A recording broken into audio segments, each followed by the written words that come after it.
Bienvenue dans cette 28e édition du FESPACO qui se tient toujours ici au Burkina Faso, plus précisément à Ouagadougou. Donc il y a toujours les projections de films, de documentaires qui se poursuivent. Et aujourd'hui, on a eu l'occasion de suivre la projection du téléfilm de Katilé Ndiaye qui s'intitule L'argent, la liberté, une histoire de francs CFA. Donc nous allons suivre à ce propos l'auteur, la productrice de ce téléfilm qui s'appelle Katilé Ndiaye, qui revient sur les motivations de cette production cinématographique et la genèse également de ce téléfilm. Nous allons l'écouter. Au moment où moi je commence à m'intéresser à cela,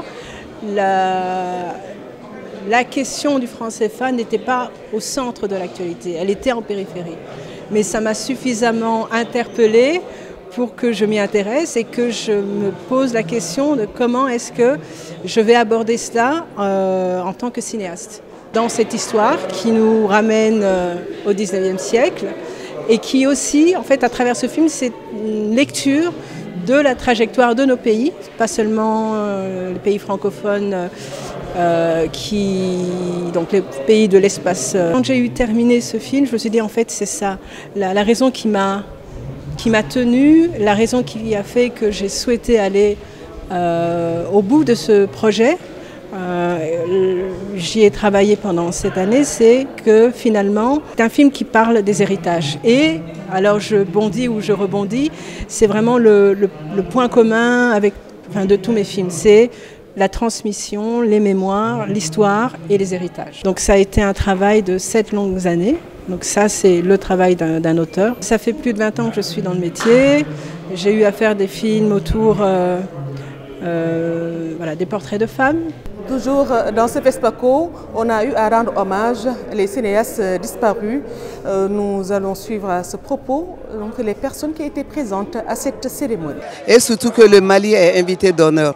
Là, c'est parti tout chaud dans nos cœurs, dans le cœur de tous les Maliens, de tous les Africains. On ne dit plus Maliens seulement, on est tous des Africains. Et depuis que j'ai appris la nouvelle, j'étais un peu triste et je me disais que Papa Sembène n'est plus là, mais il est là. Il n'est pas là physiquement, mais il est là moralement, spirituellement. Parce qu'on a beaucoup appris de lui. Moi, j'ai appris beaucoup sur la mise en scène parce que je suis réalisatrice. J'étais allée comme actrice principale, mais concernant la mise en scène, j'ai beaucoup appris. Donc, Papa Sembène n'est pas parti. Il est avec nous, il nous voit, il nous regarde, il nous éduque en même temps. Donc, vraiment, souvent, quand j'y pense, j'ai envie de pleurer parce que j'ai beaucoup appris auprès de lui. Après son tournage, j'ai fait beaucoup de films, mais il y a eu des changements dans la réalisation de mes films. Donc je le rends un vibrant hommage et je continuerai à le rendre un vibrant hommage parce que c'est grâce à lui que j'ai connu le monde entier, presque. Avec l'ouverture du MICA au siège du FESPACO, tous les représentants des pays africains par rapport à ce FESPACO sont présents toujours à cet événement pour présenter les œuvres cinématographiques des Africains, mais aussi également il y a eu les productions littéraires. Nous allons suivre. CERAB Afrique est un centre de catégorie 2 de l'UNESCO spécialisé dans la mise en œuvre de la Convention de 2005 de l'UNESCO. Nous sommes basés à Bobo-Dioulasso, à 360 km de Ouagadougou. C'est une structure qui regroupe un ensemble de pays qui ont adhéré et un ensemble de pays qui participent à ces activités. Et les missions de ce centre sont entre autres la mise en réseau des acteurs dans les filières cinéma audiovisuel et art du spectacle, danse, musique, théâtre. Et le centre également participe à l'élaboration des stratégies de politique pour la construction des industries culturelles et créatives fortes en Afrique.